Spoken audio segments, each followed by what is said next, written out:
from moving into those subconscious states where they can begin to make change.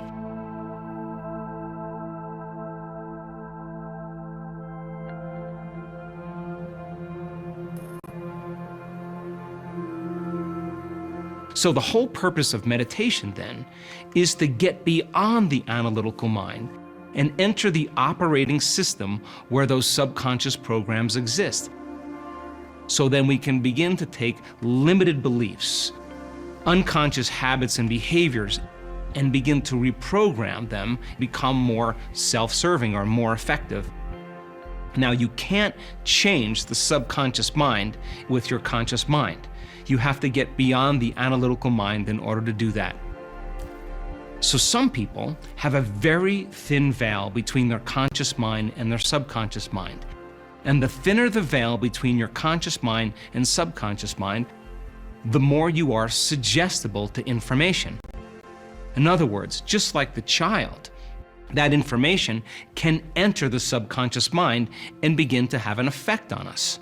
So we want to be more suggestible during the meditative process because we want to accept, believe, and surrender to certain thoughts without analyzing it, so we can begin to program our subconscious mind. So then others have a very thick veil or thick barrier between their conscious mind and their subconscious mind, and they're less suggestible to information. And suggestibility is your ability to accept, believe, and surrender to information without analyzing it. So information doesn't pass through the analytical mind as easily. So then the more analytical you are, the less suggestible you are to information. The less analytical you are, the more suggestible you are to information.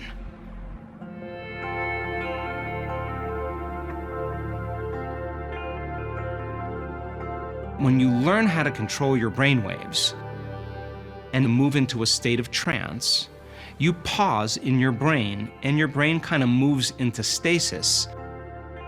And in that state where you're not thinking and analyzing and you're in a state of trance, you're more suggestible to information, and you move your brain waves from the thinking conscious mind into a slower brainwave pattern in the subconscious mind. It also makes sense that as you increase your brain waves, you're all of a sudden increasing your analytical facilities because you're thinking and analyzing more, and your brain is less trance, and you're less suggestible to information. So, in the meditative process, as we begin to reprogram those subconscious states of mind and body, what we want to do is learn the skill, learn the formula, apply the tools to practice getting beyond the analytical mind so that you can begin to make those subconscious changes that become more permanent.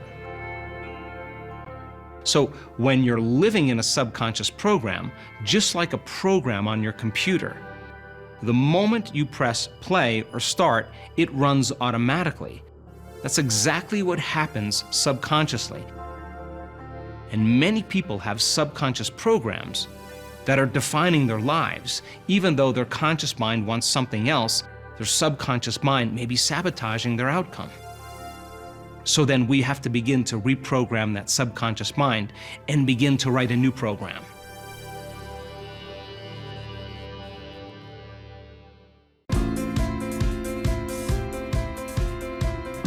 So now that I've laid out the basics of the model of meditation, and how you can transcend your analytical mind, your body, your environment, as well as the familiar past and the predictable future in time, in order to create a new life, shouldn't we be meditating on a daily basis?